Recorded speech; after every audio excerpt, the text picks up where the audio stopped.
Edukasyong Pantahanan at Pangkabuhayan and Learners Academic Performance. Advisor, Dr. Elvira C. Picas.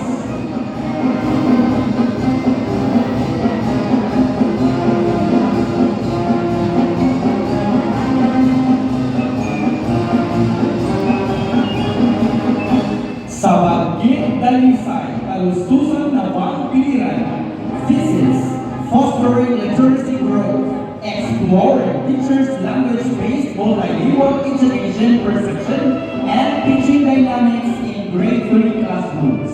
Advisor, Dr. Susan S.